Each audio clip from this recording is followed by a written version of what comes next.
नमस्कार, वंदे मातरम। मैं हूं श्यामगिरी। आप देख रहे हैं हमारा चैनल मुद्दा भारत का। मुद्दा भारत का यानी मुद्दा है आज शरद पवार जी का और अमित शाह का। जहाँ इस समय अमित शाह और शरद पवार के बीच चौबानी जंग खूब जम के हो रही है। अमित शाह शिरडी में आए थे, एक सभा को संबोधित करते हुए उन्होंने सीधा शरद पवार पर राजनीतिक आरोप लगाया कि वो पीठ में छुरा घोंप के ही आगे बढ़े हुए हैं और जो उन्होंने किया है उसका फल जो है आज वो भुगत रहे हैं और लोगों ने उनको 10 गज जमीन नीचे दफना दिया है। इस तरह के वक्तव्य के बाद जो है शरद पवार जी तिलमिला गए और उन्होंने भी जो है अमित शाह को ऊपर तड़ीपार का आरोप लगाते हुए कहा कि ये ऐसा पहला गृह मंत्री है जो तड़ीपार गृह मंत्री है। तो इस तरह के जुबानी जंग में जो है 4 राजनीतिक मतभेद हो सकते हैं, क्यों हो सकते हैं, जबकि ऐसा कहा जा रहा था कि शरद पवार जी जो है एनडीए में आ रहे हैं, सुप्रिया सुले को केंद्रीय मंत्री बनाया जाएगा और उसके बीच में इस तरह जुबानी जंग आना। क्या है राजनीति इसके पीछे, हम जानेंगे हमारे सहयोगी शिव प्रकाश मिश्रा से जो नवभारत के वरिष्ठ पत्रकार हैं। हमारा कोशिश ये है जानने की कि आखिर में जो अभी एक नया युद्ध शुरू हुआ है लवासा का, यानी कि आशीष शेलार जो यहाँ पर कैबिनेट मिनिस्टर हैं, उन्होंने कहा कि शरद पवार जी अगर अपना जुबान ज़्यादा खोलेंगे तो उनको लवासा के अंदर फिर से अटका दिया जाएगा, यानी कि लवासा का फाइल फिर से खुल जाएगी। लवासा जी हाँ 2004 का ही एक स्कैम माना जाता है इसको, और फिलहाल जो है वो एक सिटी बनने वाली थी जो ठंडे बस्ते में चली गई है फिलहाल, लेकिन उसमें शरद पवार जी का काफ़ी नाम आया हुआ था उस समय कि वो बड़ा स्कैम की तैयारी में थे और काफ़ी कुछ स्कैम कर चुके थे। वहाँ की ज़मीन जो है कौड़ी के दाम की ज़मीन जो है बड़े मतलब सोने के भाव बेचा जाने का पूरा प्लान था। हालांकि वो प्लान जो है धरा का धरा रह गया है, लेकिन लवासा का मामला फिर से एक बार सामने आ ही गया है अमित शाह और शरद पवार के जुबानी जंग में।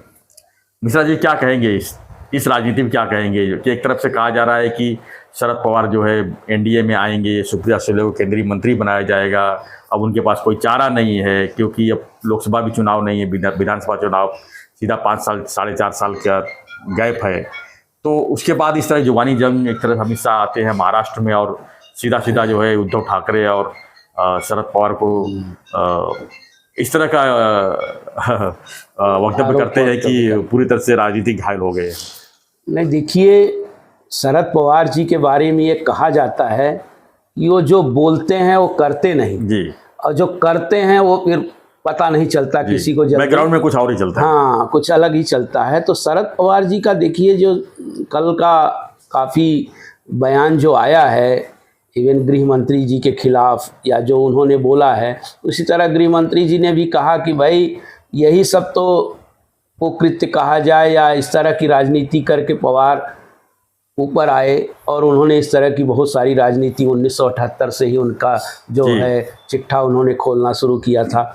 लेकिन जहाँ तक शरद पवार जी की बात है, ये तो देख ही रहा है पूरा महाराष्ट्र इस समय उनकी पार्टी या शरद पवार जी स्वयं संक्रमण काल से गुजर रहे हैं जी। इतनी मतलब राजनीति में उनकी 50-55 साल की राजनीति देखी जाए तो इतना हुआस जो है ना, इतना कमज़ोर कभी वो साबित नहीं हुए। आप देखे होंगे 6 महीने पहले लोकसभा का इलेक्शन में वो 10 सीटें, मतलब महाराष्ट्र की 20% से ज़्यादा लोकसभा सीटें शरद पवार जी अपने खेमे में या अपने कब्जे में लाने में सफल हुए थे। 10 में से 8 सीट जीते। नहीं सर, 48 में से 10 सीटें, 10 सीट उनको दिया गया था, 10 में से वो 8। हाँ अच्छा, हाँ बिल्कुल, मतलब उसमें 80% का परफॉर्मेंस उनका एक तरीके से रहा। और वही विधानसभा चुनाव आते आते उनकी स्थिति इतनी खराब हो गई कि वो मात्र 10 सीटें, बताइए, विधानसभा की मात्र 10 सीटें जीत पाए हैं, जो कि कभी हमेशा 40 के ऊपर, जो हमेशा 40 के ऊपर। हालांकि दोनों एनसीपी को अगर मिला दिया जाए तो 50 ही है। पवार परिवार का जो प्रभाव है, जो ग्राफ है उनका ग्राफ है महाराष्ट्र में, वो 50 मतलब प्रभाव रहा है। चाहे अब देखिए उस समय शरद पवार के रूप में चलता था, आज अजीत पवार के रूप में चल रहा है, बस इतना ही फर्क हुआ है। बहुत ज़्यादा मुझे नहीं लगता जिस तरह की राजनीति है ये, इसलिए मैं कहता हूँ कि भाई ये दुकानें हैं, उनकी दुकान तो चल रही है, लेकिन पवार हमेशा वो अलग तरीके से चर्चा में रहना चाहते हैं।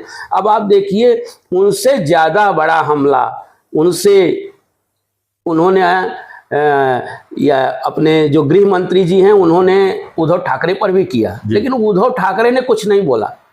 और शरद पवार, जबकि शरद पवार बहुत कम बोलते हैं, आरोपों का जवाब बहुत तरीके से देते हैं या समय आने पर देते हैं। कल तो उन्होंने कॉन्फ्रेंस लेके बोला, और तुरंत कॉन्फ्रेंस लेके बोला, तो इसके अंदर भी आप समझिए कि बहुत बड़ी राजनीति है। और एक तरह का वो देख रहे हैं कि जिस तरह उद्धव ठाकरे अब फिर बीजेपी की तरफ उनका झुकाव हो रहा है, तो मेरा जो स्पेस है, मैं कहाँ जाऊं, किस तरीके से मेरा प्रभाव बना रहे, कहाँ। और कांग्रेस से भी किनारा कस लिया है उद्धव ठाकरे ने, तो कांग्रेस के पास भी जाने के लिए अब शरद पवार के पास भी कुछ ज़्यादा विकल्प नहीं दिखाई दे रहा है। तो उनका एक अलग ही राजनीति उनकी चलती है कि भाई मैं हमेशा उस तरीके की लाइमलाइट में रहूं कि पवार कुछ कर रहे हैं।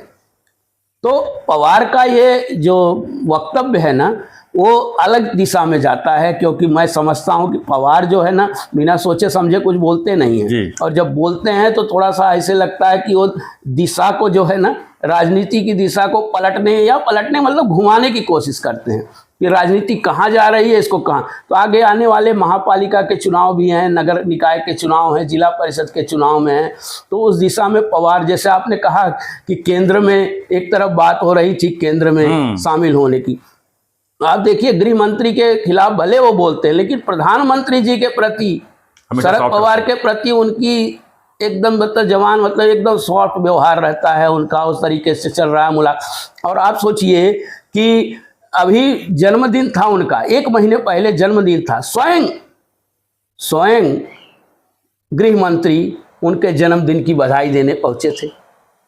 आप सोचिए 1 महीने के अंदर क्या ऐसा हो गया कि 1 महीने में वो उनको सुना रहे हैं, वो उनको उस तरीके का सुना रहा है। हालांकि वो उनकी सभा थी शिरडी में, उनका अधिवेशन था पार्टी का, तो अधिवेशन पार्टी का अधिवेशन है, तो किस पर हमला बोलते, विपक्ष पर ही हमला बोलते। विपक्ष कौन है, कार्यकर्ताओं को उत्तेजित करना है। तो पवार और उद्धव यही दोनों विपक्ष बचे हैं, भले कमजोर हों। हालांकि उन्होंने कांग्रेस के ऊपर उतना हमला न बोलते हुए उद्धव और पवार के ऊपर हमला बोला। तो देखा जाए तो मिश्रा जी, अमित शाह जी का अगर हम राजनीति महाराष्ट्र के प्रति देखें तो 2019 के राजनीति में जिस तरह से हुई महाराष्ट्र में, उससे काफी वो आहत हुए हैं, और उनका टारगेट सिर्फ उद्धव और शरद पवार ही है। और उनका कहीं ना कहीं मानना है कि यही दोनों मिलके जो है हमारी सत्ता जो है आई हुई सत्ता को लोगों ने खराब कर दिया। बिल्कुल आपकी जानकारी में जो सही है, लेकिन हाँ, लोकसभा में उन्होंने उनको तो बैक फुट पर ढकेल दिया था। लोकसभा में जो उनका उद्देश्य था कि महाराष्ट्र में 48 में से 40 सीटें जीतने में हम कामयाब हो जाएं, लेकिन उनके जो प्रयास थे, उनकी जो नीतियां थी, उसको मिलकर उद्धव या कांग्रेस के साथ मिलकर उद्धव और शरद पवार ने पानी तो फेर दिया था।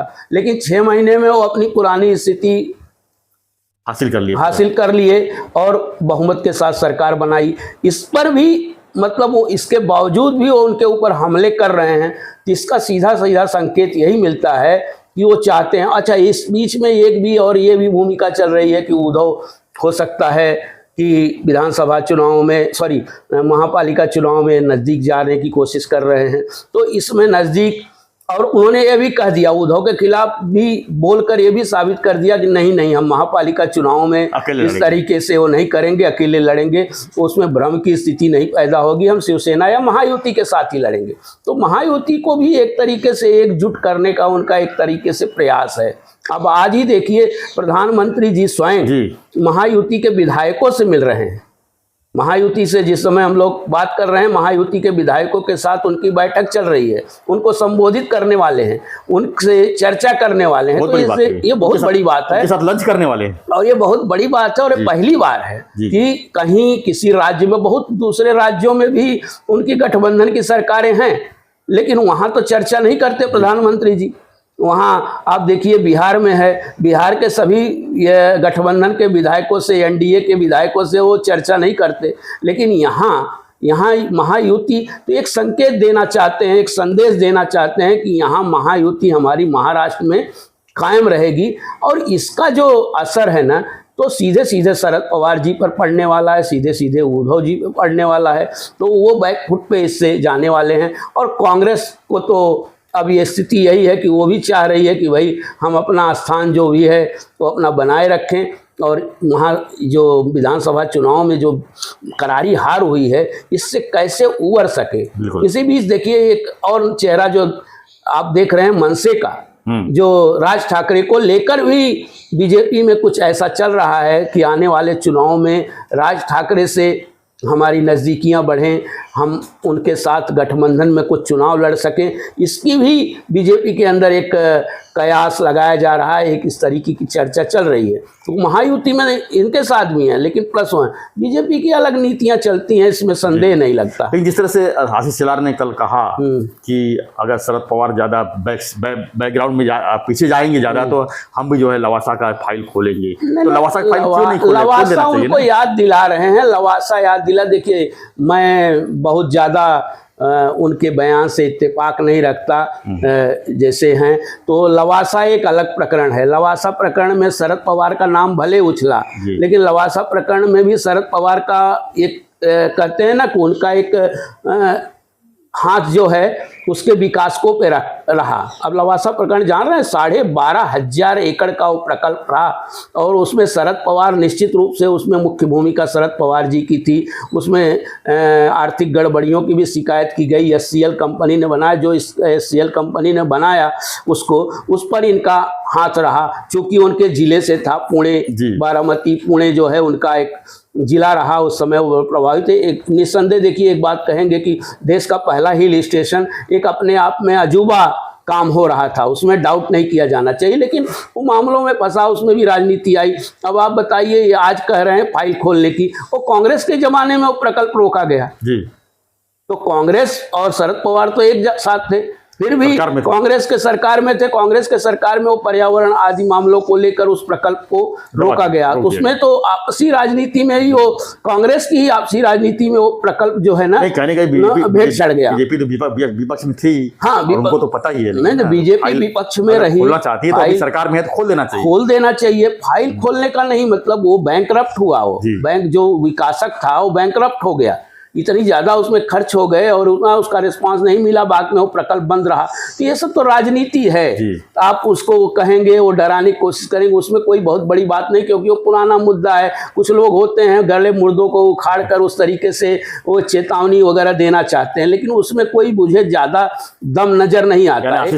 आशीष शेलार कहने का अमित शाह जी को खुश करने के लिए, हाँ बिल्कुल बिल्कुल एकदम सही कहा। इस तरह के बयानबाजियाँ जो हैं उनको खुश करने के लिए होती है, क्योंकि उसमें तथ्य नहीं है। शरद पवार जी की बात करते हैं, अब शरद पवार जी के ऊपर तो बहुत सारे आरोप लगे, कोई आरोप आप सिद्ध नहीं कर पाए आज तक। हाँ, इवन आप जो बोलते हैं ईडी का मामला, ईडी के 99.9% जो हैं मामले आरोप तो लगते हैं, लेकिन वो कोई भी कन्विक्ट नहीं हो पाता, कन्विक्शन नहीं हो पाता। तो वो ये ईडी का जो डर है या जो भी है, वो उसको दिखाने से मतलब वो राजनीति का एक अंग समझिए, राजनीति का एक छोटा सा एक उनको चेतावनी दे देते हैं, इससे कुछ बिगड़ने बनने वाला नहीं है, मुझे ऐसा लगता है। कुल मिला क्या कहा जाए कि जो अमित शाह का और इस समय शरद पवार का जो पेच फंसा हुआ है, ये किस तरह? मैं उसे पेच नहीं मानता, मैं एक राजनीतिक बयान मानता हूँ। देखिए, उन्होंने भी अपने कार्यकर्ताओं को खुश करने के लिए उस महासम्मेलन में, महाअधिवेशन में उन्होंने कहा, बयानबाजी की, और शरद पवार जी भी थोड़ा सा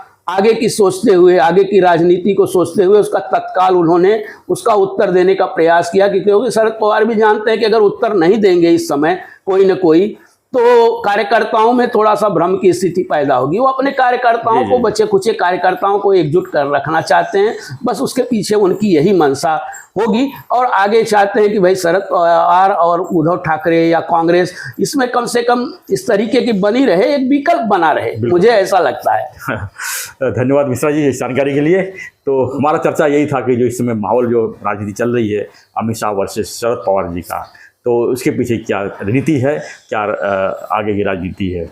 तो ये दिखाया जाए तो शरद पवार जी के सामने इस समय महाविकास आघाड़ी को भी बचाना है, उद्धव जी को भी अपने साथ रखना है, और कहीं ना कहीं एनडीए में भी उनको रास्ता बना के रखना है। लेकिन जिस तरह से अमित शाह ने प्रहार किया उनके ऊपर सीधा सीधा, जिस तरह से उन्होंने शरद पवार जी ने उनके ऊपर प्रहार किया, उसको देखते हुए थोड़ा सा भ्रम की स्थिति तो जरूर बन गई है। ऐसा कहा जा रहा है कि शरद पवार जो है, शरद पवार हैं, जो बोलते हैं वो करते नहीं हैं। फिलहाल उन्होंने बहुत कुछ कहा है कल। तो आपकी क्या प्रतिक्रिया फ्रेंड्स इस पर हमें कमेंट बॉक्स में लिखिए, और बने रहिए ऐसी खबरों के लिए, देखते रहिए हमारा चैनल मुद्दा भारत का। चैनल को लाइक, शेयर और सब्सक्राइब जरूर करिए। धन्यवाद मिश्रा जी, धन्यवाद, जय हिंद।